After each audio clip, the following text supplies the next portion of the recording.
Hello. It's so great to be here. Thank you for having us. As a marine biologist, it's really a special treat to get to talk about the intersection of ocean and climate science and policy and solutions with two of my favorite folks, Janie and Emily. And I think, Emily, that it's official that you are no longer deputy director, but now co-executive director. So you got a promotion since we submitted your bio for this program. Congratulations. Thanks for catching that, AYANA. Yeah. Um, so one of the things you both know that I think a lot about is how the ocean can be is often thought of as a victim when we think about climate change, right? We think about overfishing and pollution and warming and all these ways in which the things that we do affect the ocean negatively, but we don't talk that often about how the ocean is actually part of the solutions. Um, and so I'd love to hear from each of you how you harness this potential of the ocean to be a positive part of how we think about climate change. And maybe let's start with you, Emily. Yeah, awesome. Thank you. I'll start by saying that our oceans are too often ignored. People don't know or maybe forget that more US territory is underwater than above. And on top of that, approximately 40% of the US population lives in coastal communities. So these are communities that are on the front lines of climate change. They're struggling to survive in the face of warming waters, collapsing fisheries, declining economic activity caused by climate change. So it's really time to sort of switch the way we're looking at the oceans and to see and embrace the oceans as a source or a place of climate solutions. So our work at GreenWave is really focused around one of these solutions, regenerative ocean farming. And we're working to replicate and scale it. It's a polycultural farming model that grows a mix of seaweeds and shellfish in the ocean that requires zero inputs. It produces high yields with no fertilizer, no feed, no fresh water, and it sequesters carbon and nitrogen. It can be really powerful at scale. If we farm seaweed in just 5% of US waters, we can absorb the carbon equivalent to offset emissions of 97 million cars. We can also create 50 million jobs. We can produce a ton of protein, literally. So this regenerative ocean farming model really harnesses the potential of the oceans. We can deploy it to restore ocean ecosystems and capture blue carbon. We can use it for commercial farming to grow seaweed and shellfish for food, for fertilizer, for animal feed, for plastic alternatives. These farms can be commercially profitable, but they can also create pathways for food sovereignty for indigenous communities. They can provide a just transition to fishermen affected by climate change. So, our work at GreenWave is focused on training 10,000 farmers in the next 10 years. And this work spans the country and can have impact in diverse geographies and diverse communities. Just this year, we supported the first Indigenous-owned seaweed hatchery by working with people like Indigenous Leader Dune, Alaska. But it can also be applied to urban areas. Like we'll hear a little bit about from Janie, sort of the potential in New York City, but we're working in the Port of San Diego to build a business case for kelp cultivation in the port and understand the potential for reforestation projects in city waterways. We're also exploring opportunities in New York City to use regenerative ocean farming to soak up nitrogen and phosphorus and carbon and really work with city governments to use this as a tool of climate change mitigation and resilience, because this isn't just about food. It's not just about mitigation. It's not just jobs. It's all of those things together. It really hits at the intersection of climate, community, and food. And by looking at the ocean as a place of solutions, we can really shift from a resource in crisis to a really powerful tool for mitigation, for transforming our food system, for ensuring that coastal communities have viable and long-term economic opportunities.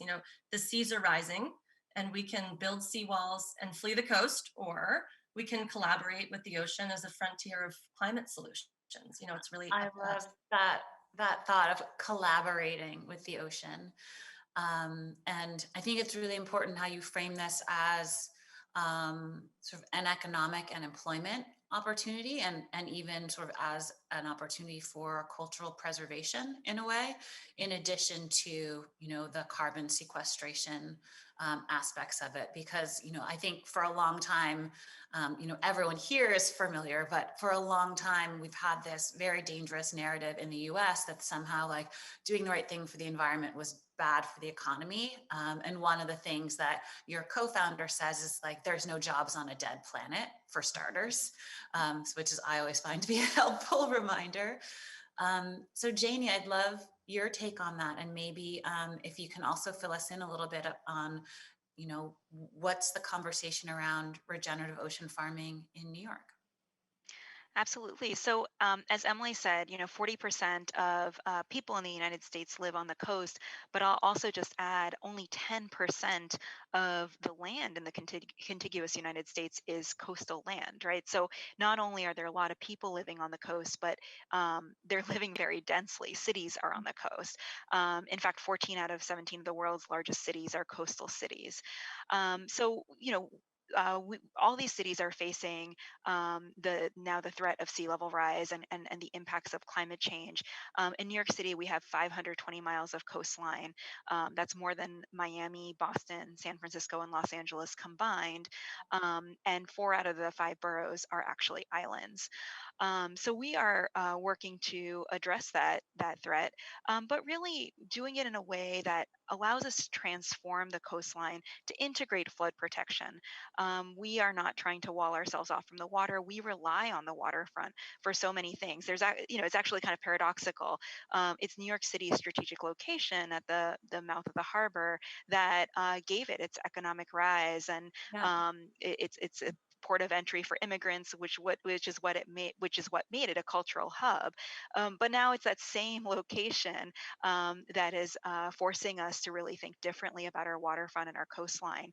Um, and so we are really working to integrate flood protection as a new feature in the waterfront, so that we can maintain waterfront access, maintain transportation, maintain recreational areas along the waterfront, maintain our ports and commerce, and really, like I said, thinking about how we can now think about the waterfront as also a source of flood protection. And that requires incredibly creative thinking, especially in a dense urban environment like New York City. Mhm. So, what do you think is most exciting for this audience to know about how that work is going? I mean, you've got a bunch of projects underway. You're not just thinking about it, right? You are actively planning for what the future could look like. Can you share a little bit more about what's next in New York? Absolutely. I'm really excited to report that we're breaking ground on 2 major coastal protection projects just in the next few weeks. One is in the Rockaways, where we are building new protections on the beach. So we had already rebuilt the Rockaway Boardwalk after Hurricane Sandy. It was completely destroyed after Hurricane Sandy, but we rebuilt it as coastal protection. And now we're adding sand to the beach, building a reinforced dune to protect that boardwalk, and then adding new rock jetties to keep that sand in place. And then we're also going to be breaking ground on the East Side Coastal Resiliency Project in Manhattan, which will protect 110,000 people, also a community that was devastated during Sandy. About 28,000 of those people live in public housing. And we are going to be raising East River Park about 8 to 10 feet, so that the park itself can start serving as flood protection. The flood wall will be built at the water's edge. And then we'll be providing new recreational amenities to the community, building new bridges to the waterfront so that there's more improved waterfront access. And engagement is the name of the game here. We engage the community, and they said, when we rebuild this park, we want to make sure that there are better interstitial spaces between the fields and the tracks, so that we can have space to gather as families, to have picnics. That was something that was really important to improve quality Mhm. of life in the community, and that's what we'll be doing. I love this approach because there's this sort of misperception that we can only solve one problem at a time often, right? And the projects that both of you are doing are like, okay, so we need to give people access to nature. We need to think about jobs. We need to think about aesthetics. We can also make these things beautiful.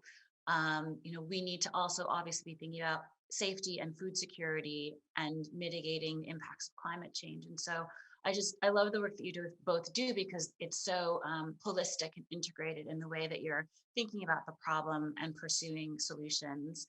And it was really a joy to have the opportunity to edit the essays that you each wrote for the anthology All We Can Save. Janie has also worked in New Orleans and Honolulu, and so writes about her lessons learned from working in not just New York, but 3 different coastal cities.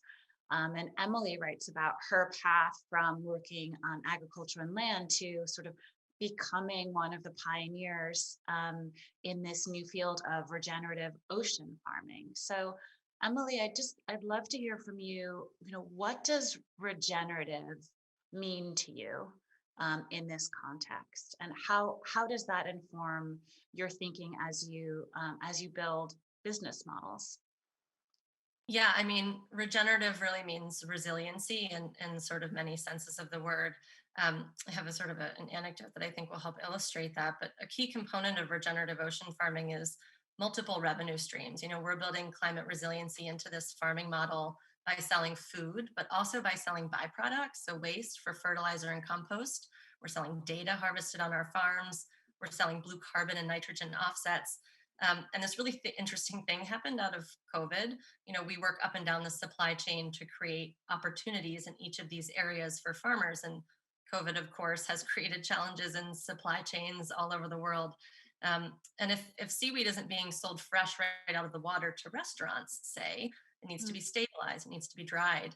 And lack of access to fairly priced processing services has historically been a barrier to ocean farmers, particularly in COVID when the restaurant market has been non-existent. So this year we worked with partners to dry our farmers' kelp in one of Connecticut's oldest working tobacco farms, which gave the tobacco farm a new off-season revenue stream. It employed their staff to dry kelp in their barns because apparently kelp behaves a lot like tobacco. Who knew? It created this created this beautiful solution that uses existing community resources to help solve a critical problem for farmers, allows them to make money even in a down year, and it helps them to continue farming, which provides this tangible regenerative climate benefit. So although it might look like a food supply chain solution, it's really community climate resiliency in action. It's using the regeneration in the ocean to create regenerative systems on land too. Mhm. And thinking about all the ways in which seaweed could become the new soy in a way, right? That it becomes ubiquitous part of our products and food supply chain that's much more sustainable. So I've had the chance to taste kelp beer recently and all sorts of other things that your partners are making. So it's interesting to think about a whole new wave of innovation there. We need to start wrapping up. Of course, I want to talk to both of you lots, and thankfully I get to. But are there any last things you want to share with this audience, Janie? Well, I would just say, being a mayor and leading on climate change is a lonely business, especially right now in the U.S., where the federal government hasn't exactly been particularly supportive. So, on one hand, you're dealing with the impacts of climate change firsthand, and on the other hand, you're not getting any support to do that work. So, I think there are, a lot of opportunities for the private sector to lead and to support, and ultimately that's what it's going to take to really tackle this challenge. I just heard of one great example in Hoboken, just across the river, where an underground parking garage was built as a stormwater retention tank. What a great design. Wow. It's for profit parking garage that's going to solve a pain point in the community, but it'll also help to deal with an environmental challenge. I would love to see more innovative solutions like that. And like I said, I think ultimately that's what it's going to take. Thank you. And I will just wrap by saying, I think, the reason that I've connected with both of you professionally is through your policy work, right? Janie and I met when she was at NOAA leading on a lot of ocean policy and BP Deepwater Horizon response stuff. Emily, I met her co-founder thinking about ocean policy and the Blue New Deal, and how we actually enable the good things to happen as opposed to just prevent the bad things. So thank you also both for the work that you do to make sure we have sort of like change the rules of the game and make sure that we are we're set up to be successful with all of these various endeavors. So it's been a treat to be in conversation with you both today.